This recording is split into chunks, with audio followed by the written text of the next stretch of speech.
Балыкчының иртесін ничек баштана дейсезме? Әлбәттә балык тотудан. Ул моңа кичтән үк әзерләнә. Күңеле белән гел су буенда тотасы балыклары турында уйлап йөри ул. Балыкчы бик иртә торырга күнеккән. Сәмигулла абый да шундыйлардан. Әле тормыш иптәше сарайда эшләп йөри дип уйласа, ул инде күл буенда балык тота. Яраткан шөгыле бала чактан ук. Күптән. Бер ширенде ортыга бер ирәнеп киттем дә шуннан ташлаган юк. Менә бу яңгырда кем кинаган инде безне килеп утырга бу нигә шовыйна. Менә яңгыр яуган форма, без утырабыз. Балык тоту шу кадәр мавыктыргыч, бер ияләшсәң туктый алмыйсың ди хәвескәр балыкчы. Ышанырга була, чөнки яңгыр явып торганда да кармагын ташлап китәсе килми аның.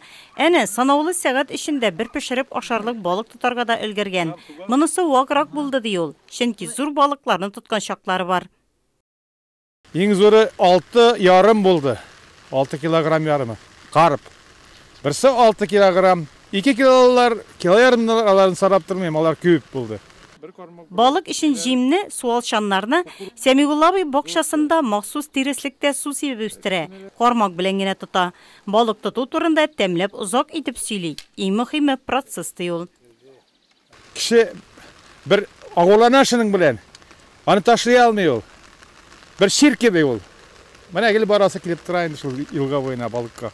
Балык тотканда арганны сизмисең, иртә белән как будто арылган. Барыбер кеше арый, напряжение да бит гел. Көтәсең нәрсәдер. Балык тотылгач, көне буена җитәрлек күңел күтәренке. Сәмигулла Рәхмәтуллин өчен эш көне уңышлы башлана. Иҗат кешесе өчен бу бик мөһим. Хәзер кулга баянны алып чыгыш ясарга да, яңа җырлар иҗат итәргә дә була.